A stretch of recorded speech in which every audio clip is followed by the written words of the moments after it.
ছোট্ট একটা ব্লগে তোমাদেরকে স্বাগত জানিয়ে আজকে শুরু করছি। আজ বাইকটা আমি ওয়াশ করাবো। অনেক দিন হয়ে গেল, মোটামুটি 2 মাস। নতুন বাইকে 2 মাস মানে আমার কাছে অনেকটা লেগেছে। তো 2 মাস হয়ে গেল প্রায় বাইকটা ওয়াশ করানো হয়নি। তো শুধু ওয়াটার ওয়াশ করাবো। তো চলো তোমাদেরকে প্রথমে বাইক দেখাই।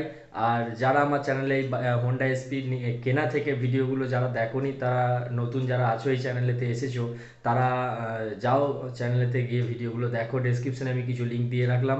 তো চলো তোমাদেরকে প্রথমে বাইকটা দেখাই, তারপর ওয়াশ করাবো একে। সো এই হচ্ছে আমার হন্ডা এসপি 125 2025 মডেল, যেটা আমি অক্টোবরে প্রায় শেষ দিকে আমি বাই করেছিলাম। তো যার অনেক ভিডিও আমি আপলোড করেছি, ডেলিভারি নেওয়া থেকে শুরু করে অনেক কিছু ভিডিও আপলোড করেছি। তো দেখো, আজকে 2 মাস হয়ে গেল ফার্স্ট সার্ভিস হওয়ার পরে। তো ওয়াশ করায়নি বাইকটা, কত নোংরা হয়ে আছে। পিছনে টায়ারগুলো দেখতে পাচ্ছ তোমরা, এবং এক্সস্টের ওখানটা একটা ছোট দাগও পড়েছে। ওখানটা বাইকটা কেনার ঠিক 1 সপ্তাহের মধ্যে ওই দাগটা পড়েছিল এক্সস্টেতে। আর পিছনে আছে আমার 10 বছরের পুরনো the blue beauty TVS Wego 125, sorry 110। আর সামনে আমার নিউ এসপি। এবং দেখো কতটা ডাস্ট পড়েছে। আমি আজকে বাইকটা মুছিনি পর্যন্ত, আজকে ধুবো বলে। তো চলো, বাকি দূর থেকে দেখলে ডাস্ট বোঝা যাবে না, তবে ক্যামেরায় হয়তো সবটা আসছে না। আর ইঞ্জিনের এইখানটা দেখায় তোমাদেরকে, এই জায়গাটা দেখো হালকা ইঞ্জিন যে রোসে আসছে ইঞ্জিন অয়েল, তো সেটার জন্য ওই জায়গাটা ডাস্টে ভর্তি হয়ে গেছে একদম।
বাইক একদম নিট অ্যান্ড ক্লিন হয়ে গেছে, ফ্রন্ট থেকে একদম পিছন অবধি এক পুরো নতুনের মতো লাগছে। একদম মনে হচ্ছে যেন আজই বাইকটা কিনে নিয়েছি। আর এখন দেখে কেমন লাগছে সেটা তোমরা কমেন্ট করে একটু বলো আমাকে।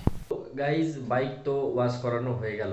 বাইকের ওয়াশ করানোর পর বাইকটা কেমন লাগছে তোমরা দেখলে, কতটা সুন্দর লাগছে। আর এই ব্ল্যাক কালারের সাথে যে রেড অ্যান্ড হোয়াইটের কম্বিনেশনের এই যে কালারটা, এই কালারটা কতটা সুন্দর, তোমরা কে কে পছন্দ করো সেটা তোমরা কমেন্ট করতে ভুলবে না। অবশ্যই কমেন্টে বলো আরও কী ধরনের ভিডিও চাও তোমরা বলো। আর খুব তাড়াতাড়ি এর একটা ওনারশিপ রিভিউ ভিডিও আমি নিয়ে আসবো।